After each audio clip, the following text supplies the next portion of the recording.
Hello दोस्तों, स्वागत है आपका हमारे YouTube channel Verma study centre पर। दोस्तों, आज हम बात करने वाले हैं कक्षा 10 के इंग्लिश के जो पहला चैप्टर हमारा है ए लेटर टू गॉड, उसके आंसर के बारे में देखेंगे। जो लॉन्ग आंसर है, जो वेरी इंपॉर्टेंट है, क्योंकि ये पार्ट हमारा पिछले भी सिलेबस में था और अब की बार भी सिलेबस में है। यानी कि अगर ये इम्पोर्टेंट नहीं होता तो इस बार इस सिलेबस में क्यों होता।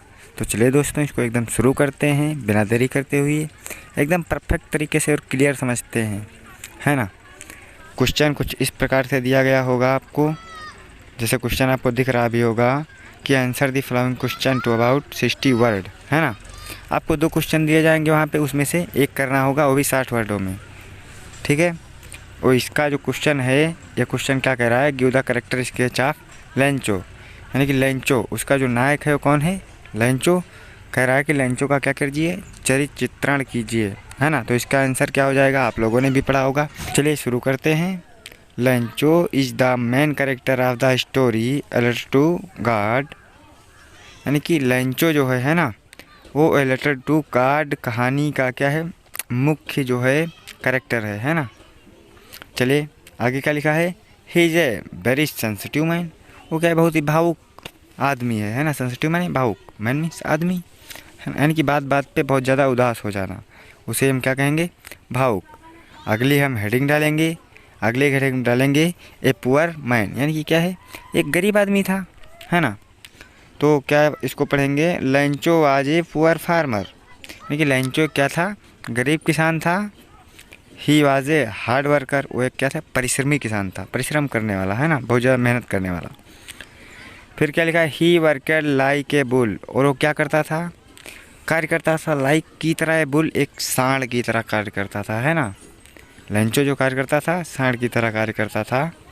फिर आगे क्या लिखा है, द क्रॉप ऑफ लेंचो, यानी कि जो लेंचो की फसल थी, है ना, मक्के की, very good in this year, यानी कि बहुत अच्छी थी, इन दिस ईयर इस वर्ष लेंचो की फसल क्या थी, बहुत अच्छी थी।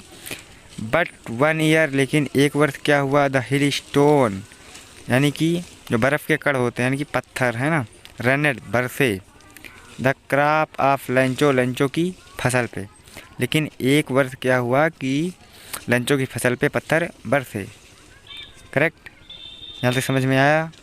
आगे क्या लिखा है, so his crop was totally destroyed, इसलिए उसकी जो फसल थी, है ना, हिज क्रॉप वाज टोटली, यानी कि संपूर्ण, डिस्ट्रॉयड माने नष्ट हो गई, एंड और ही वाज हेल्पलेस, वो क्या हो गया, असहाय हो गया, यानी कि उसकी सहायता करने वाला कोई नहीं था।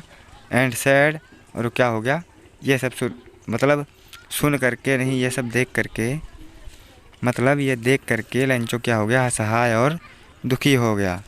अगली हेडिंग हम क्या डालेंगे, अगली हेडिंग हम डालेंगे फर्म फाइथ इन गॉड, यानी कि ईश्वर में दृढ़ विश्वास, है ना। फर्म फाइथ इन गॉड, यानी कि ईश्वर में दृढ़ विश्वास। तो Lencho had fifth in God, है ना, Lencho had firm fifth in God, यानी कि लेंचो क्या था, भगवान में विश्वास रखता था, बहुत पक्का विश्वास, है ना, आस्था जिसे बोलते हैं, आस्था। ही बिलीव्ड, वो विश्वास करता था, दैट कि गॉड वुड हेल्प, यानी कि सहायता करेगा, हिम माने उसकी, इन माजरी माने इस दयनीय स्थिति में, यानी कि उसकी इस दर्द भरी स्थिति में केवल क्या है, भगवान ही उसकी सहायता करेगा, ठीक है। फिर अगली हेडिंग देख लेते हैं। हेडिंग अगली क्या है, सिंपल एंड इनोसेंट, यानी कि मासूम और साधारण था, है ना, क्योंकि गरीब आदमी था। चलिए इसको भी देख लेते हैं। Lencho was very simple and innocent, Lencho क्या था, एक बहुत ही साधारण और इनोसेंट, यानी कि मासूम व्यक्ति था। He wrote a letter to God, उसने क्या किया था, ईश्वर को एक पत्र लिखा था। एंड रिक्वेस्टेड, और उसमें क्या किया था, निवेदन किया था, टू सेंड, कि भेजने को, हिम माने उसके पास 100 पिसोज, यानी कि 100 पैसे। लेंचो ने क्या किया था, भगवान को एक पत्र लिखा और उसमें 100 पैसे भेजने को कहा।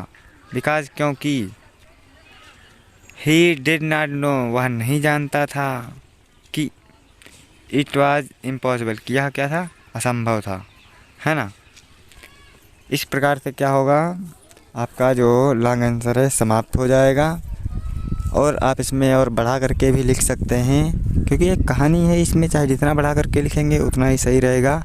पर ध्यान रहे कि इसमें मिस्टेक ना हो, क्योंकि अगर 5 मिस्टेक आपकी आ जाती हैं एक लॉन्ग आंसर में तो उसका नंबर काट लिया जाता है। According to my experience 5th year, यानी कि 5 वर्ष का मेरा जो एक्सपीरियंस है उसके अनुसार ये हर हाल में इस बार परीक्षा में पूछा ही जाएगा, यानी कि आपके जो नंबर हैं 4 वो कंप्लीट हो जाएंगे। तो क्या करिए, आप इसको एकदम क्लियरली से पढ़ लीजिए। और यदि आप चाहते हैं कि इसकी जो व्याख्या है या अदर क्वेश्चन हैं उनको भी हम करवाएं तो कमेंट करके ज़रूर बताएं। धन्यवाद।